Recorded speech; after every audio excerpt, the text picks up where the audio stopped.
بسم اللہ الرحمن الرحیم نحمدہ ونصلی علی رسول الکریم اما بعد فاعوذ باللہ من الشیطان الرجیم حاضرین مجلس، میرے بزرگ، میرے بھائی، میرے نوجوان ساتھی، سٹیج پر بیٹھے ہوئے مسلم لیگ نون کے اکابرین اور گجرات کے تمام قائدین، میرے انتہائی قابل احترام تمام ساتھی اور نواب زادہ طاہر الملک صاحب اور ان کی پوری ٹیم، میں تمام بزرگوں، بھائیوں، نوجوانوں کو سلام پیش کرتا ہوں۔ الحمدللہ میں سب سے پہلے طاہر الملک صاحب کو اس خوبصورت پنڈال پر بھی مبارک دیتا ہوں اور اس بات پہ بھی مبارک دیتا ہوں کہ جو اس حلقہ میں اجنالہ میں جو ہمیں ایک بیٹھنے کے لیے جگہ کی کمی تھی، جس کی میں ان سے ہمیشہ پوری فیملی سے یہ ہمیشہ تکرار کرتا تھا، خدا را لاہور چھوڑ دو، گجرات چھوڑ دو، لوگوں کے دلوں میں آج بھی لوگوں کے اس کٹھ نے ثابت کر دیا کہ لوگ کس حد تک ان کے ساتھ محبت کرتے ہیں۔ لوگ اس حلقے کے اوپر غاصبوں کے خلاف آج بھی کس طرح سیسا پلائی دیوار بن کے کھڑے ہیں، لیکن انشاءاللہ میرے اللہ نے چاہا نہ ان کے اتحادی رہیں گے اور نہ یہ رہیں گے انشاءاللہ۔ اللہ تعالیٰ کے فضل و کرم سے مسلم لیگ نون کی گورنمنٹ آپ بھی سمجھتے کہ جس حالات میں آئی، ہمارے نزدیک 2018 میں ہمارا الیکشن چرایا گیا، ان نام نہاد فرعونوں کو ہم پر مسلط کیا گیا، عمران کو لے کر آنے والے آج خود ہی پچھتاوے کا شکار ہیں، آج وہ خود ہی بیماری ان کے گلے میں پڑ گئی ہے، لیکن ہم سب کا یہ عزم ہے کہ ہم نے پاکستان میں سے ان گروہ بندیوں اور لاقانونیت کو سیاست کا ختم کر کے انشاءاللہ اللہ تعالیٰ کے فضل و کرم سے عوام کے منتخب ووٹوں سے حکومت قائم کرنی ہے۔ اور انشاءاللہ میں یہ بھی ایک سیاسی کارکن ہونے چاہتے یقین دلاتا ہوں کہ اس وقت پاکستان انتہائی مشکلات میں ہے، پاکستانی قوم انتہائی مشکلات میں ہے۔ ہم نے جس حالات میں حکومت کو سنبھالا، ہمیں اکانومی کا چیلنج، مہنگائی کا چیلنج، صوبوں میں ہماری حکومت نہیں، لیکن اس کے باوجود ہم پرعزم ہیں کہ انشاءاللہ یہ مسلم لیگ نون کی ریت ہے کہ جب بھی آئی بڑے بڑے چیلنج، 13 میں بھی آپ دیکھ لیں کہ جب ہماری حکومت آئی تو پورا پاکستان لوڈ شیڈنگ کے اندھیروں میں ڈوبا ہوا تھا،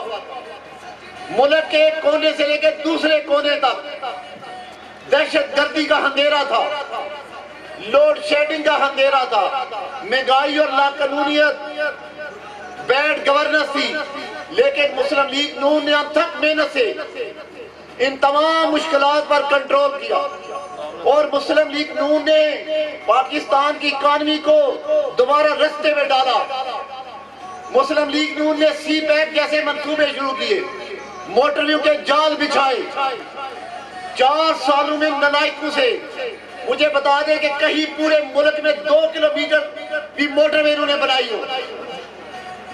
اب بھی میرا یقین ہے کہ مسلم لیگ نون ان مشکلات کے ساتھ لڑنے کے باوجود، تمام چیلنجز کے باوجود، نام نہاد جو نیا پاکستان بنانے کا دعویٰ کر کے آیا تھا، جو کہتا تھا کہ میں لوگوں کو 1 کروڑ نوکریاں دوں گا، 50 لاکھ گھر دوں گا، اس نے اس پاکستان کی اکانومی کو تباہ و برباد کر دیا۔ سب سے بڑا افسوس جو تباہ کن تھا، اس نے ہمارے بچوں کو، نوجوانوں کو، ہماری سیاسی کلچر کو تباہ و برباد کر دیا۔ 70 سالہ پاکستان کی سیاسی ہسٹری میں کبھی بھی ہماری ہسٹری میں ہماری مائیں، بہنیں، بیٹیاں جا کر جلسوں میں ناچ گانے نہیں کرتی تھی، اس نے وہ رستے بھی دکھائے۔ اور کبھی یہ ریاست مدینہ کا دعویٰ کرتا ہے، کبھی یہ امریکہ سے جنگ لڑنے کا دعویٰ کرتا ہے، کبھی کہتا ہے اب میں حقیقی آزادی دلوانے آیا ہوں۔ اور پھر آپ اندازہ کریں کہ اس سے بڑا جھوٹا اور مکار اگلے دن جو حادثہ ہوا وزیر آباد، کم از کم میں سیاسی کارکنوں نے گناتے پوری دل و جوئی سے اس واقعے کی پرزور مذمت کرتا ہوں۔ سیاست میں گولی کا کوئی تصور نہیں ہونا چاہیے، سیاست میں لاٹھی کا کوئی تصور نہیں ہونا چاہیے۔ سیاست خدمت کا نام ہے، سیاست ترقی کا نام ہے، سیاست لوگوں کے مسائل حل کرنے کا نام ہے۔ آپ اندازہ کر لیں، اس نے اس حادثے کو بھی آپ نے دیکھا، اس حادثے کو بھی کیش کروایا۔ بجائے کہ تم اپنے دعوے کرتے، تم اس بے جان اس شخص کا جو غریب، جو ایک سیاسی کارکن،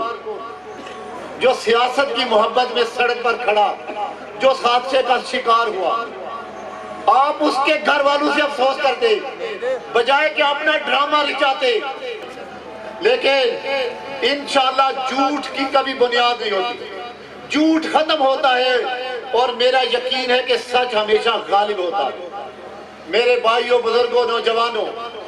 آج جس جوش و ولولے سے آپ نے ایک چھوٹے سے کال پہ اتنے خوبصورت پنڈال کا اہتمام کیا، آپ جس محبت اور جوش و جذبے سے آئے، انشاءاللہ میں یقین سے کہتا ہوں اللہ تعالیٰ کے فضل و کرم سے آنے والے جنرل الیکشن میں میں یہاں وعدہ کرتا ہوں اپنے بزرگوں، بھائیوں، نوجوانوں سے، آپ کو کسی سٹیج پہ بھی ہم تنہا نہیں چھوڑیں گے۔ انشاءاللہ آپ کے شانہ بشانہ میں خود یہاں کا جو کینڈیڈیٹ یہاں کے ہوں گے ان کے ساتھ مل کے الیکشن لڑوں گا، آپ کو تنہا نہیں چھوڑوں گا۔ اور انشاءاللہ اللہ تعالیٰ کے فضل و کرم سے ان نام نہاد فرعونوں کو انشاءاللہ ان کی سیاست کو ختم کریں گے۔ وہ کہتے ہیں کہ میرے مقابلے میں الیکشن لڑیں گے، میری یہ خواہش ہے کہ اگر یہاں مجھے گنجائش دے تو میں یہاں کے تمہارے مقابلے میں الیکشن لڑنے کے لیے تیار ہوں۔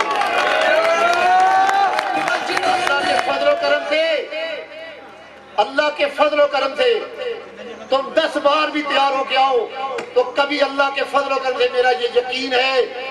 کہ تمہاری آنے والی پشتیں بھی کوٹلہ کو نہیں جی سکتی۔ تم اس حلقے کی خیر کرو کہ کب میں جہاں پہ تمہیں اس گراؤنڈ پہ آ کے ہراؤں گا۔ میرے بزرگوں، میرے بھائیوں، نوجوانوں، انشاءاللہ اللہ تعالیٰ کے فضل و کرم سے میں اپنے ساتھیوں، بزرگوں، نوجوانوں، اپوزیشن کے ان 4 سالوں میں بھی آپ کے شانہ بشانہ کھڑا رہا۔ میرے بھائی، ہمیشہ ہم دروازے کھول کے 24 گھنٹے بیٹھے رہے ہیں، ہم نے ہر حالات کا مقابلہ کیا ہے، آئندہ بھی کریں گے۔ اور انشاءاللہ یہ یقین دلاتا ہوں کہ اب ان کی سیاست عمران خان کے گھر سے بھی ختم ہونے جا رہی ہے اور انشاءاللہ اس حلقے سے بھی، اس ضلع سے بھی ہم ان کی سیاست کا خاتمہ کریں گے۔ آنے والے دنوں میں انشاءاللہ پورے گجرات کے تمام حلقوں سے انشاءاللہ ان کو سرپرائز دیں گے۔ ہم بھی ان کو اپنی پالیسی بتائیں گے، ہم بھی ان کو اپنے کینڈیڈیٹ بتائیں گے کہ مونس لائی کے مقابلے میں کون لڑے گا، حسین لائی کے مقابلے میں کون لڑے گا۔ تمہیں ہم کسی سٹیج پہ بھی، کسی جگہ پہ بھی انشاءاللہ کھلا میدان نہیں دیں گے، ایسی شکست دیں گے کہ اللہ کے فضل و کرم سے تمہاری سیاست کا خاتمہ یہی کر کے جائیں گے۔ اگلے الیکشن میں انشاءاللہ اللہ تعالیٰ کے فضل و کرم سے گجرات کی 4 سیٹوں سے انہیں ہرائیں گے اور مسلم لیگ نون اور شیر کے نشان کو انشاءاللہ سب میرے ساتھ مل کے میری اس جنگ میں شیر کے نشان کو جتاؤ گے انشاءاللہ اللہ تعالیٰ کے فضل و کرم سے۔ جیسے ہی میاں نواز شریف صاحب آنے والے منظر پاکستان آئیں گے انشاءاللہ ہم اپنی سیاست کا آغاز دوبارہ کوٹلہ کے میدان سے کریں گے اور اپنے قائد کو انشاءاللہ پاکستان واپسی میں اللہ کے فضل و کرم سے۔ میں نے کہا کہ عمران کہتا ہے کہ نواز شریف میرے مقابلے میں الیکشن لڑے، میں کہتا ہوں ہمیں پنجاب گورنمنٹ کا صفایا کر لینے دو، میں تمہیں کہوں گا کہ تم کوٹلہ میں آ کے میرے مقابلے میں پہلے لڑ دو۔ اللہ کے فضل و کرم سے پہلے تم میرا مقابلہ کر لینا، میرے حلقے میں میرے ساتھ لڑ لینا، تم نے مجھے ہرا دیا تو میں سمجھوں گا کہ تم نواز شریف کو بھی ہرا لو گے۔ میرے بھائیوں، بزرگوں، نوجوانوں، میں آپ کا شکریہ ادا کرتا ہوں۔ آپ نے بہت بڑی محبت دکھائی۔ آپ نے نوابزادہ طاہر الحق کی عزت نہیں بڑھائی،